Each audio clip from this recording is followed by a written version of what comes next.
Hi guys, it's your boy Daniel with yet another video. Well, I'm sure you have seen our thumbnail and you have seen the title of the video, and today we are going to talk about one of the most controversial aspects of car finance, which is balloon payments. Now we're going to talk about this in terms of numbers and later on how it applies in our daily lives. For instance, today we're going to use the West Bank Finance Calculator to check how balloon payment applies to consumers in terms of numbers. Now, balloon payments are primarily used by the financial institutions to lower your monthly payments when you purchase an item on finance. So on our video today, we are going to talk about balloon payment as it applies to vehicle finance. When you get to the car dealership, the car salesman always asks you, how much do you want to pay per month?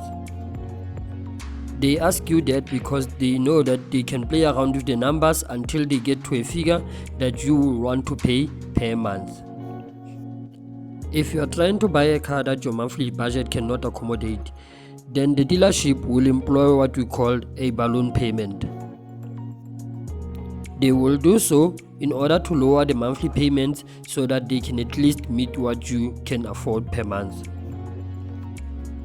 The balloon payment is a lump sum that you will pay at the end of the finance period. If you are financing a car for 60 months, at the end of the 60 months, on the 60th month, you will pay a lump sum. The lump sum that's payable at the end of the finance period will be a percentage of the overall purchase price of the car.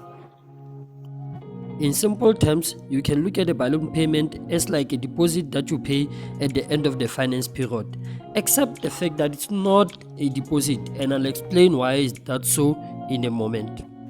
You see, when you pay a deposit, it lowers your overall purchase price, whereas when you pay a balloon payment, it doesn't lower the overall purchase price. So here's the trick: when you apply for a balloon payment, you still pay for the interest of the balloon payment. So what I mean is, let's just put it in numbers so that I can show you clearly what I meant by that. Like I mentioned in the early parts of the video, we'll be using the West Bank Vehicle Finance Calculator. So we are going to assume that our overall purchase price for the car is 200,000, and we're going to keep things simple by excluding the on the road cost. So it will be 200,000, and we are going to start off with a scenario where we don't have any deposit and we're not gonna pay balloon payment. So that's our vehicle purchase price right here of 200,000, and the deposit is 0, as you can see. Our payment term, our payment period, we can make it 72 months, so that will be 6 years. Our balloon payment will be 0, so we're not including a balloon payment. We got just getting a feel of how normally things will be. Let's make an interest of 11%, which is probably the average interest that you are going to get from the bank, and let's see how much you're gonna pay. So you will be paying 3,898.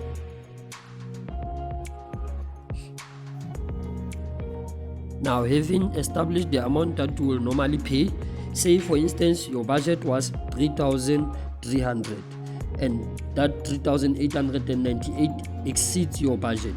So what the car salesman will usually say, okay, let's include a balloon payment. So they will play around with the numbers until it gets to 3,800. So let's say for instance they include a balloon payment of 25%. 25% of 200,000 will be 50,000. So let's do that. Let's take it to 25%. 25%, there it is. So if they take the balloon payment to 25%, it will be 3,400, and 3,400 is still above your budget, so they will take it a little further. Let's say 30%. Okay, 30% will be 60,000. So if it's 30%, then you will pay 3,306 rand. So that is very close to the amount that you've budgeted for. So that this is what they do at the dealerships. So now let's get to that part where I say you can't look at a balloon payment as a deposit. Say for instance this is 60,000. Say for instance this 60,000 you're going to pay it at the end of the finance period if it's a balloon payment, but if it's a deposit you pay it at the beginning of the term. So let's remove the balloon payment altogether and put 60,000 as the deposit. I'm just going to show you something here. So there the deposit is 60,000. So let me show you what happens if you put a deposit of 60,000 per month. You are actually going to pay 2,756 rand. So as you can see, this amount is way lower than the amount that you get when you put in a balloon payment. But you ask yourself, I mean, with a deposit is 60,000 and with a balloon payment is 60,000, so what's the difference? So the difference is that when you are applying for finance with a balloon payment, you pay the 60,000 at the end of the loan period rather than paying it at the beginning of the loan period. So 200,000 minus 60,000 equals 140. So this is the scenario where you are paying a deposit for 60,000. It lowers the overall vehicle purchase price, but with a balloon payment it doesn't lower the overall price of the car. So you're going to pay an interest on 200,000. So that is why the installment on balloon payment is higher than the installment on a deposit. When you pay the deposit first, this is what happens in terms of numbers. Let's lower that deposit. We'll keep everything the same, and instead of 200,000, it's like you are taking a car worth 140,000. So you see that's the same number as when you pay a deposit for 60,000. So it lowers the overall purchase price. So that's what happens there. But when you apply for a balloon payment on your finance, then you pay an interest of the whole 200,000, but the 60,000 you are going to pay it at the end of the finance period. Now let's look at how balloon payments impact our lives as consumers. A balloon payment is not necessarily a good thing, and it's not necessarily a bad thing either. So what I mean by that is that it depends on your circumstance as a consumer. On one hand, you have a consumer that works a stable job or is receiving stable income but has failed to raise the necessary deposit before purchasing the car and doesn't see any prospect of him receiving large sums of cash in the near future. In that specific case, I don't think it will be advisable for that consumer to include balloon payment options as part of their loan.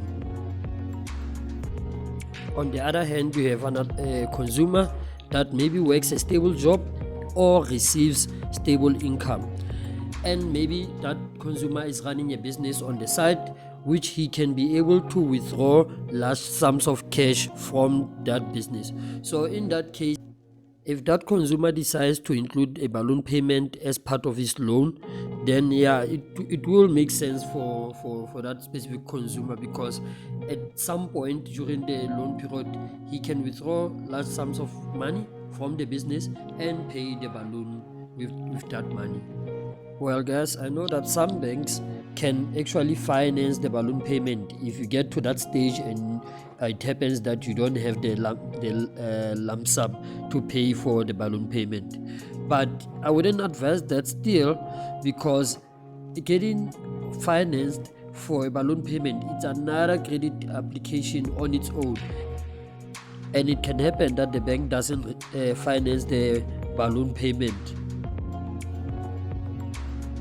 In my view, if you are hoping to finance the balloon payment at the start of the loan term, you're just wasting money, because that's gonna cost you way more than just maybe choosing a car with lesser specs. For instance, everyone knows that I drive a Kia Rio, the entry model. Of course, everyone likes the 1.4 tag, and I also like that too. But I see that it's, the money that is required of me to buy that car, it's insane for a car of that caliber. So I wouldn't really spend 300,000 or more for a Rio. No, never.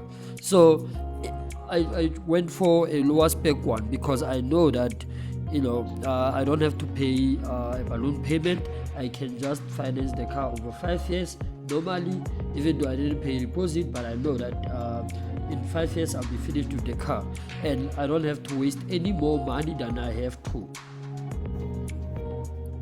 Well, I hope this video was very informative to all of you, and if there's any part of the video that you did not understand, please write a comment and I will surely reply to that comment. And also let me know, why do people take balloon payments when they know that they can't really access large sums of money in the near future?